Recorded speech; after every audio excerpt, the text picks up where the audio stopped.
Howdy, everybody. This is elevator video number 7.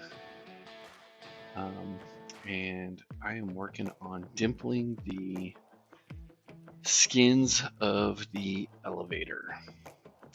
And then I end up dimpling spars and a whole bunch of other stuff in this video, but that's what we're working on right now. So taking the blue stuff off with a stick. I've talked about that before, I think in a couple other videos, that's a really good trick. I forget who I caught that trick from, but somebody online, I was like, oh, that's a great idea. It works really, really well. Okay, so when I first bought the kit, it came with I ordered with, I should say, a modified male number 40 dimple die. And this is it right there. And you can see that make sure you can see that. Do you see how the edges are, that's a pretty good picture right there. See how the edges are kind of away from where the dimple actually is? And that's because on the elevator, I don't know if you can see it very well, but there is a line. That edge of the elevator is bent up. And so there's a line the whole way. And if you were to use the regular dimple die, it would go across. Let me draw a picture so you guys can see it. So here's the line I was talking about. I don't know if you guys can see it here. Let's see if you can. So here's where it's creased. Okay. So that's a crease, right? So can you see that? That line? So you see that crease? If you use the regular dimple die, it would go past that line and it would dimple, it would change the angle of that bend. And so what you do is you buy that modified dimple die so it doesn't interfere with that bend.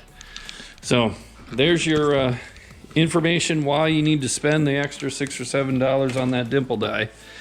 That's it right there.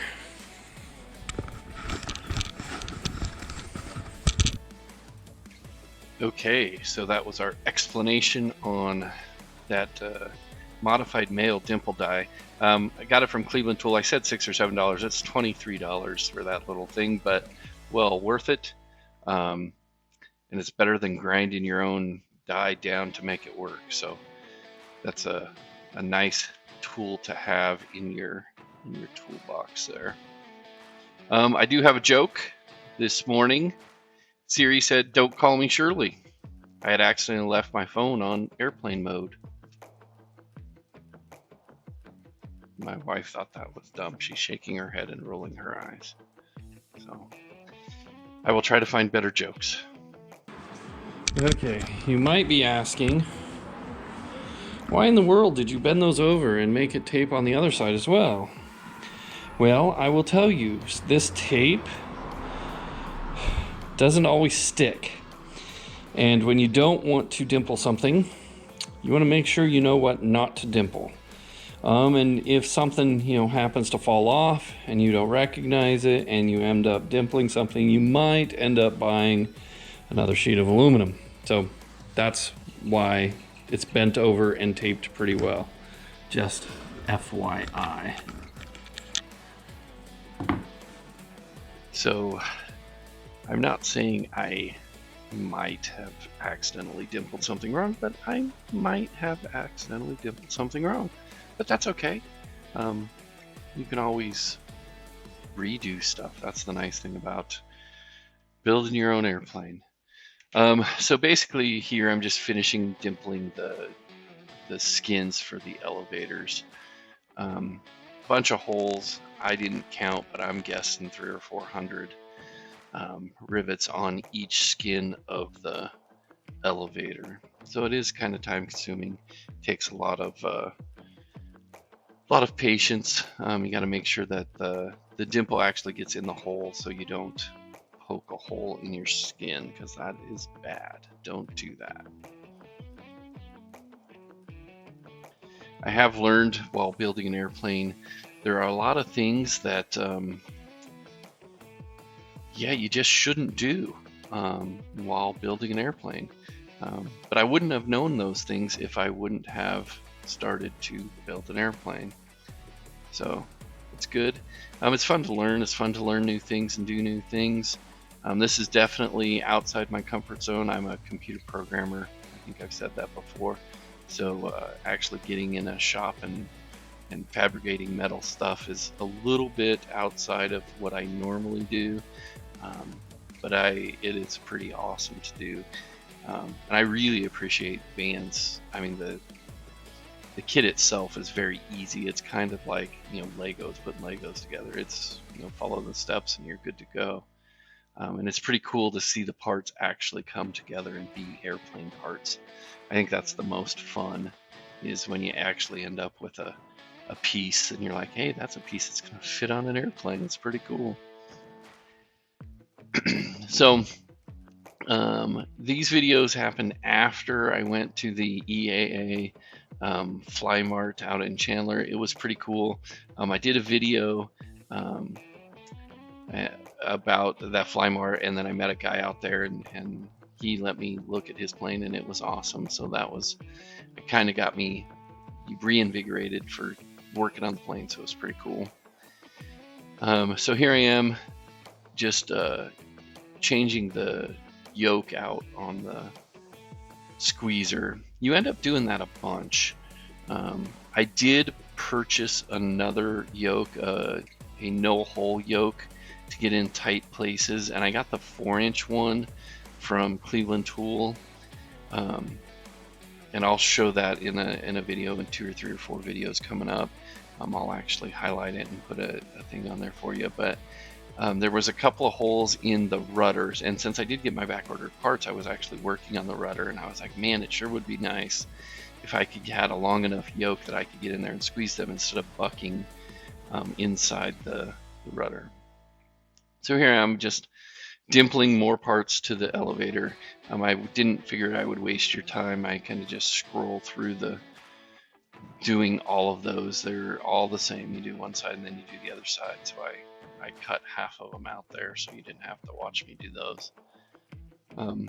But the dimple, the squeezer, the one thing you do have to keep in mind is that if you have the adjustable height setting, there's an extra, I forget what they even call that on the squeezer, but it's you can adjust the height on the part that squeezes on the squeezer.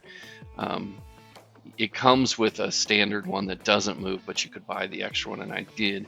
And you just twist it around and it'll get longer or it'll get shorter. And it makes it easy to adjust stuff. But if you do have that adjustable part on your squeezer, just be aware every 15th time you're dimpling something, double check it, make sure it's in the same spot, because it does get loose and you have to kind of retighten it back up. And then I'm working, that's the piano hinge for the trim tab on the elevator.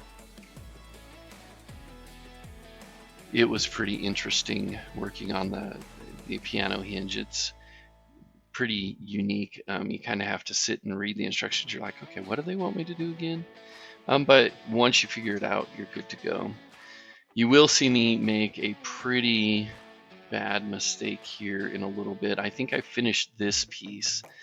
This is the, I believe that's the elevator with that is the elevator that doesn't have the trim tab. And then that's the rear spar that I'm working on now. And I'm dimpling the parts that the skins actually go to on each side of that rear spar. And I think I get through this one without incident. The instructions did call out like modifying the yoke to fit, but I got a skinnier yoke and it seemed to work pretty well. It didn't, you had to kind of press and get the thing to move halfway, and you'll notice right here, oh yeah, that was me putting an extra hole in that spar.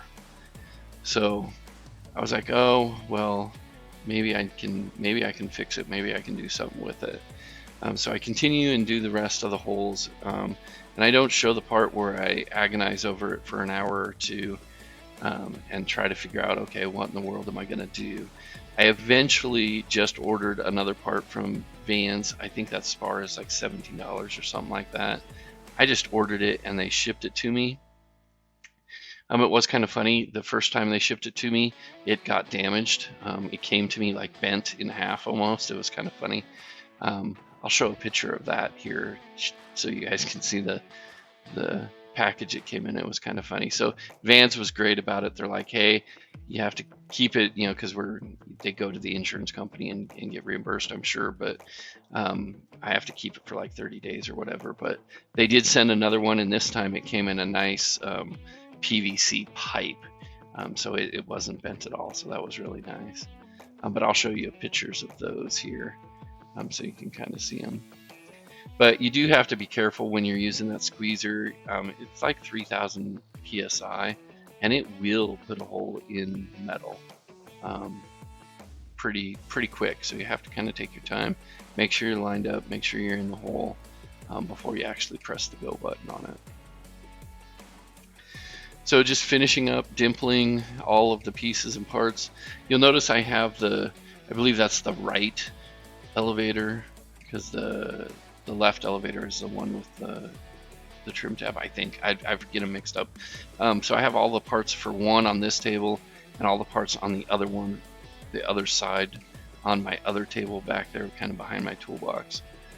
So I'm just picking up the ones that I need to dimple and moving forward.